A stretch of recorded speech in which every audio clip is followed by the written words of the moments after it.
Good evening and welcome to the Marshall Music Hangout. I'm Kerry-anne and hanging out with one of the most talented artists I've had the pleasure of knowing, Ross Learmonth from Prime Circle. Hey Ross. How's it going, Kerry? I'm so good, thank you so much. How are you doing? I'm great, man. Keeping on, eh? Yeah, exactly. Yeah. That's all we can do. Yeah. All we can do. Keep on trucking. Dude, it's been an absolute pleasure getting to know you over quite a long period of time. Yeah. And we'll start at the beginning for me. You were around, you were making music, Prime Circle, the guys from Witbank, and we made our way down there. I was managing Plum. Yeah. And that was 20 years ago. Yeah, I used to watch them at Roxy's. Yes. Yeah. They used to put on such great shows. I think it was the days of Plum and Morph Attack and Diesel Whores and so many great bands, Lithium. And while I was working with them, we missioned through there, and you were on the same lineup at a small club, and I'm not sure if you remember what it was called, but you were on the same lineup with Plum. I'm not sure. Was it one of the road shows maybe, or something back in the day? Was it a Joburg show? No, it was a show in Witbank. Oh yeah, that was probably the Portuguese thing. It was like the Portuguese hall. Like they used to throw big rock shows down there, or it was called the Rock Cafe. Okay. There's two brothers that run it, and it was amazing. Like it was our little Seattle. You know what I mean? It was amazing. It was just the most weirdest people would hang out there. I'm pretty sure it was the Rock Cafe. Then it was the Rock Cafe, definitely, yeah. And it was just great because I can't imagine two more different bands to be on the same lineup. Yeah. And I'm sure I saw you another time at that same venue with Perez, but by then it was Perez and Finkelstein's and Evolver, Prime Circle, all gigging at those road shows. Yeah, the road shows came from that, yeah. It was amazing. I loved that venue. All the weird drummers sitting outside, they'd just be lining their huge drum sets to bring it onto the stage like this big. Yeah. That was so cool. So you started off in Witbank, and fast forward a couple of years, who would have thought you'd be one of the biggest bands in the country? Jeez. We didn't expect it. I think coming from Witbank especially, and we kept on getting turned down by so many labels, and you're always the underdog. But I think we've kept that with ourselves, always being sort of the underdog, like feeling that way. So I think that's always helped us, you know. I think it does, because I think you try a little harder and you can kind of deal with the punches a little more. Yeah. But I mean, the Beatles were turned down 9, 10, 11 times. Yeah. And they kept on going. That's why we went to Hamburg, you know. We wanted to go and make it in Hamburg. Exactly, and you did, and you came back. Yeah. And the rest is history. But just congratulations on everything that you've achieved. Thank you. Really, from being a band from a small town, it is pretty tricky to come to a big city and to make it, and to have the longevity you have. Your fan base just keeps on growing, and you just churn out hit after hit, and you've changed your sound a little over the years too, and you've tackled so much, and I just think you've put on some of the best shows. Thank you. That's South Africa has ever seen, and you really do that. You put so much effort into live performance and into production, and I think production is so important. I think in the old days, the bands used to get up and rock out, and I think the drunker the better, falling off stage, and that was rock and roll, you know. Yeah. But these days, there's so many bands, and you really kind of have to differentiate yourself with others by changing up your sound, or putting out killer merchandise, or putting on world-class productions, and you're doing it all. Sure. So you really have treated it like your baby, but as a business. Yeah, both. You have to try and find that balancing act. Very tricky. I feel sorry for some of the older guys that we loved, you know, like the early Vonnerbooms, the Plums, and even further back, like you got your Voids and stuff, where they had to compete with production, where it was a lot of like hardware. Now studio is all digital and it's caught up, so we can like sort of match international mixes from, like, we can get young kids in their basements mixing bands that maybe sound as good as anywhere. So I think we've caught on that level. I think back in the day, that hardware you had to buy was such a tricky thing. So thank God that divide has been closed. Tricky and super expensive. Expensive, yeah. And that's the take, and you've got to get into the studio, and it was tricky, but it was rock and roll, and it was cool, and I guess there were less bands to compete with back then too. I think now, as you say, every second person can create or make an album in their lounge or in their bedroom with all of the equipment and digital vibes available now. Yeah. But as you say, there is such a kind of emphasis on and a balance with keeping your band as your baby, but making it a business, because it is a business. Yeah. It is your business. It's the way you feed your families these days if you are a full-time musician. Tell us a little bit about what it takes to be one of the biggest bands in the country and how to stick together, because a lot of up-and-coming bands out there, some of them are just going, I'm in it for the sex, drugs, and rock and roll. I'm sure, as did you and so many other bands. Yeah, back in the day, man, I just want to go out and score a check. You want to get a girlfriend, you know, so you start playing. Yeah, I think I've been to many like guitar convention stuff, and a lot of the guys as well. It's like a bunch of nerds. Like we all just like the goofing out on like guitar wood and what you know, all the how it's made and everything. But I think in the end, it's a whole bunch of like it's a complicated bunch of people that you have to try and keep in a room and try and make everyone sort of feel their creative juices are going, and your patience. I think patience is the number one thing, and being able to have a goal, like a genuine shared goal. And I think over the last 20 years, we've definitely had goals that have changed and shifted, and I felt like I'm closer to certain members in the band, and then it shifts again, and I'm closer to other members in the band. And we've been close to breaking up.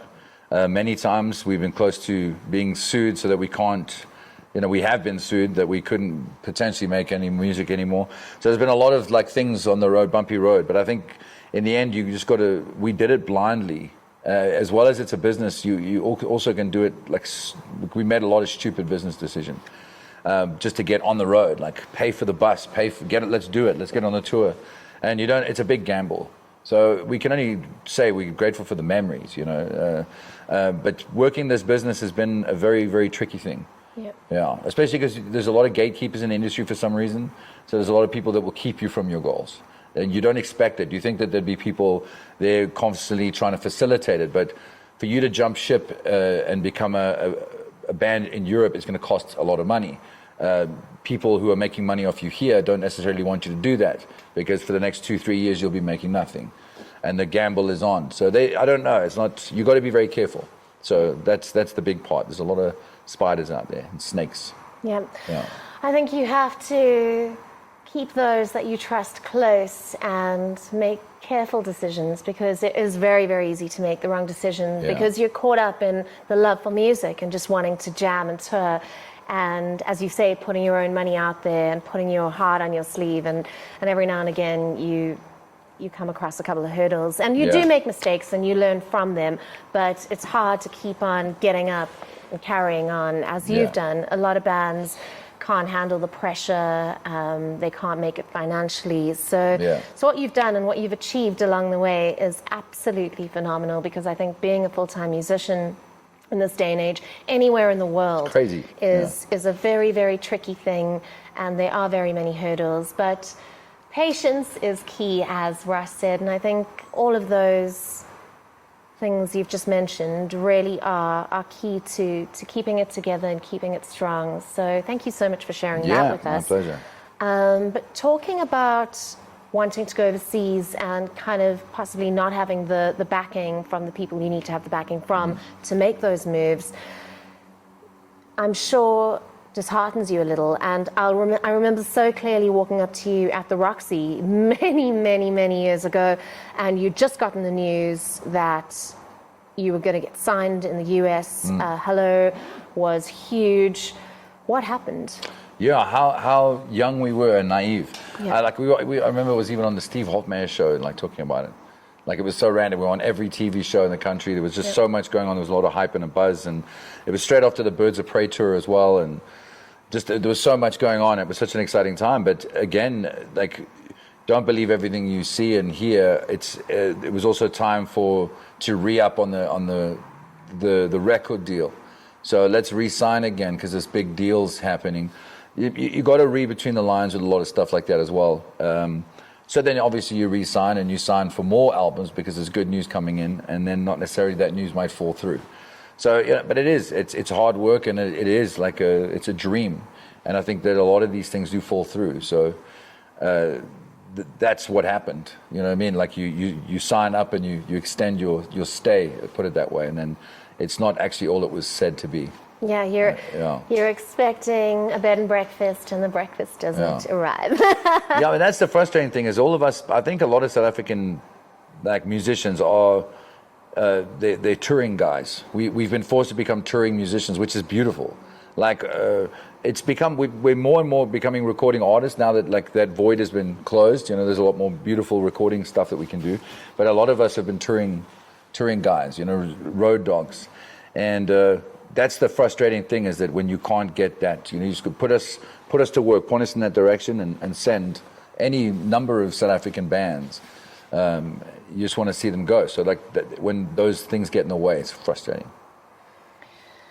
It is frustrating, and it breaks my heart. I've actually got goosebumps. I'm not trying to sound all doom and gloom. No, you're not. But you're just, I appreciate that people say it as it is, and up-and-coming bands don't know. There isn't a little rule book or a little pocketbook that people can whip out and go, how to deal with this situation and what is the right thing to do. You don't always know what the right thing to do is, but as you know, you didn't know what to do 16 years ago, 17 years ago. The people that you were relying on to tell you the truth maybe didn't. And you were all young guys coming from a small town. Yeah, you'll sign anything. What do you mean? 2% of the album? Yes, we'll sign right now. Done. So yeah, it's a tricky thing. But I also think, and I could be very, very wrong here, but I speak to my friends in the music industry in the US, and I think that's another thing you were saying about being a recording artist and hitting the road. I think that South African artists, some of them, work so much harder because you have to. I think things are slightly easier in other parts of the world, and it is slightly easier to get your stuff heard and the right kind of backing. Am I right in saying that? Well, I think being there helps. Like, I think every time we've sort of negotiated something from over an ocean, they sort of say, well, we've got 1,000 of you. You know, why you? So I think you've got to prove your case there. And I think it is easier to be stationed where you're trying to be. So let it be Europe or America, you know, those kind of things. But the internet has also closed that divide. So I think South Africans need to believe in ourselves more, and also lift up when they hear about it. Like, there's a lot of South Africans overseas doing well. They just don't fly the flag. They're not saying that they're just saying they're musicians playing. It's not something that they're going out of their way to tell people that, you know, it's not a good or a bad thing. They're just playing music overseas. Yeah. It's like a Brazilian guitar player. He's not, you know, not necessarily going, I'm a Brazilian guitar player. Yeah.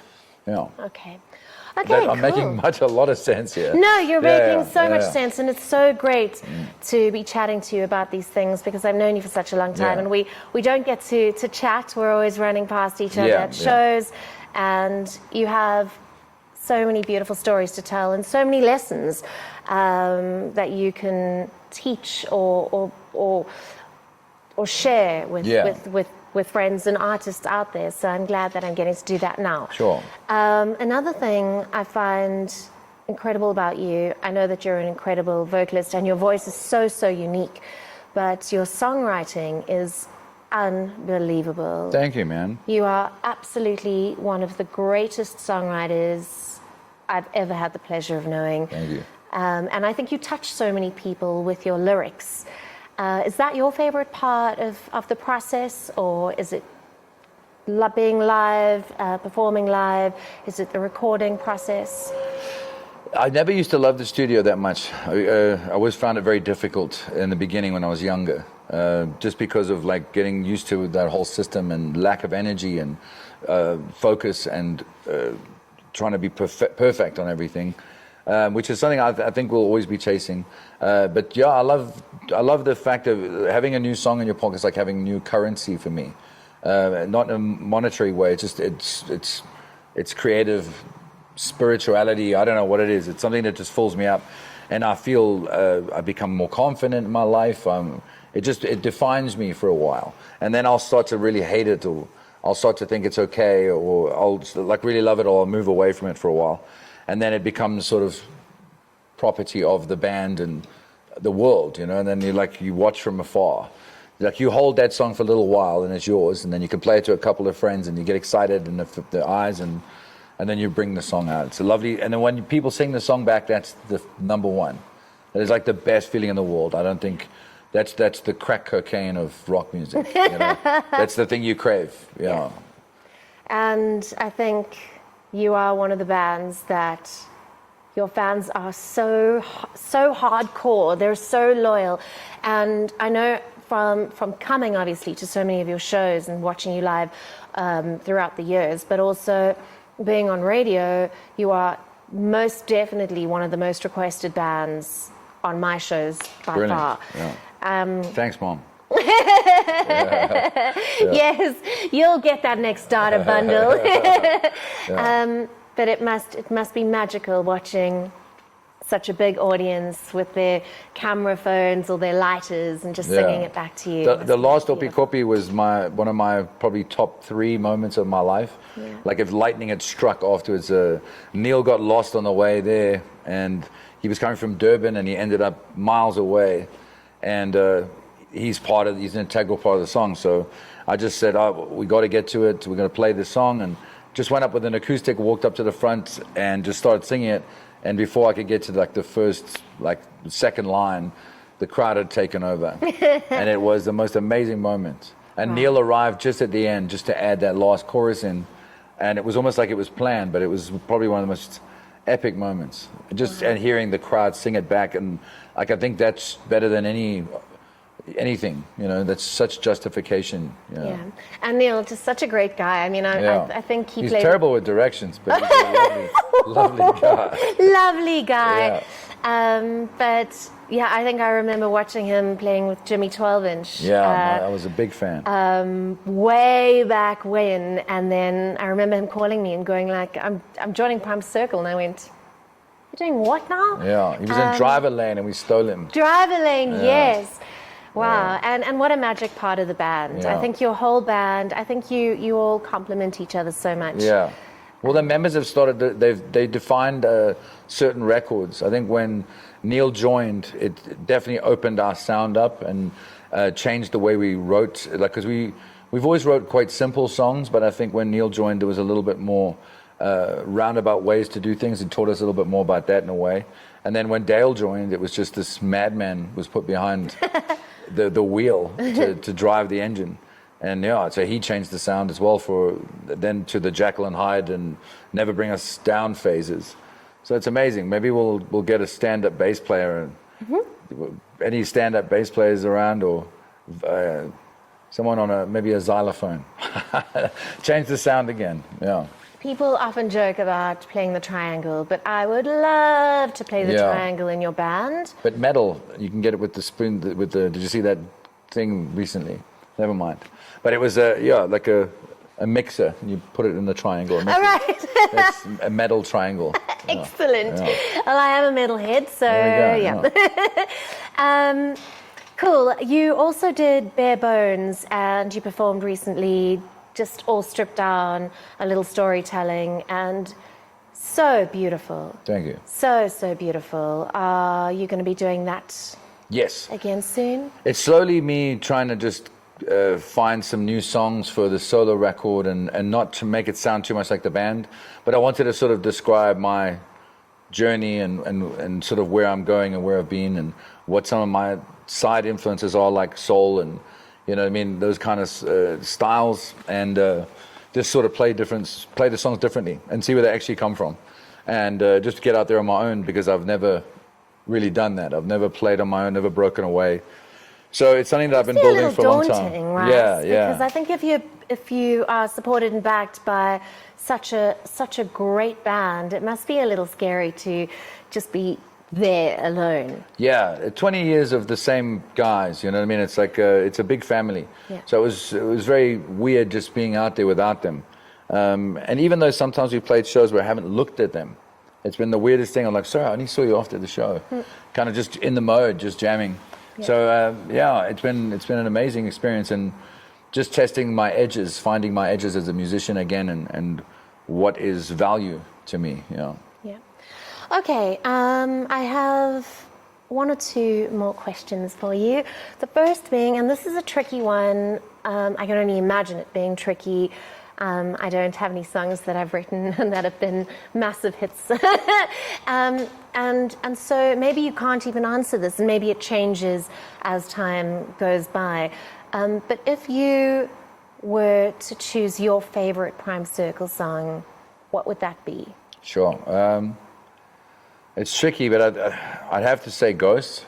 Okay. I always use that one as I think it was such a defining moment in my life, and where a song actually saved my life in a way. You know, I think a lot of people come to you and say, man, I think that's actually the best thing, is when people sing your music back, it's an amazing thing. But when someone comes to you and says, that song helped me, that's an amazing thing. So Ghost for me was a big one, sort of a moment getting over those kind of voices in your head and defining yourself in a different way. So the song's got a bit of a negative connotation, but in such a positive way, you know. So I think Ghost is sort of the one for me. Okay. Yeah. I chatted to Munga K a little earlier on, and he was mentioning some of the artists he would love to collaborate with, and he just has such range and such beauty as an artist. He is phenomenal, and you're one of the artists he wants to work with. So well, that's amazing. I mean, I found him a couple of years ago on Instagram, just looking through like what's happening, and I saw this guy, and I love his album. I think it's incredible, the one that I have. I don't know if he's done more, but like this, it was incredible. And I sent him a message saying, man, I need to work with you. I need to, because I want to change up the way I'm writing. I want to figure out new ways, and I love this way he's approaching stuff. And it's taken me a year and a half of just trying to find the right time to get together. So hopefully we can work together. Definitely, I'm a big fan of the man, and I do think that we must all watch that space. I think he's going to be prolific. I think so too. Anyone else you'd like to work with in the future? I've just done a song with Sito, actually. Okay. So it was like a little lockdown project, and that's going to be coming out soon. It's a tribute to a great artist, and then we're going to be doing some other stuff coming up. My solo stuff will be coming out soon, so hopefully that'll also spurn some other people to speak to. I don't know. Yeah. There's a lot of people I want to work with. Okay. I've actually heard that Sito collaboration, and it is phenomenal. So please keep on following the amazing Ross Learmonth for all of these beautiful collaborations and new releases that are coming out. It's been an absolute pleasure chatting to you, my friend. I hope I've made some sense. You have made so much sense. I think I've made a lot of nonsense as well. No, you've absolutely, I think, shared those little seeds of wisdom that you've learned along the way, which I really, really appreciate. Sure. And you've shared a bit of yourself, and those performances were outstanding, as they always are. One last thing before you go, a message to the people of South Africa. Things will get better, and when they do, the parties are going to blow the roofs off. So just stay positive and keep your heads above water, and we will all be together soon. I'm looking forward to it. Yay! And now say something in Scottish. Enjoy yourselves and be safe. Wear a mask. You'll be okay. I can only do Australian, mate. So there you go. Come and put a shrimp on my barbie. There you go. Got I. Hanging out with Ross Learmonth from Prime Circle. Check out all of his solo material coming out, as well as all of the amazing Prime Circle merch and his collaboration with Sito, and more possible collaborations on the way. A big shout out to Ross, to your loved ones, and to my music management. Girls, you are beautiful. To the rest of your band, you're amazing. I'm Kerry-anne, and this has been the Marshall Music Hangout. The wonderful Ross Learmonth and the guys behind the cameras, thank you so much. We'll see you soon.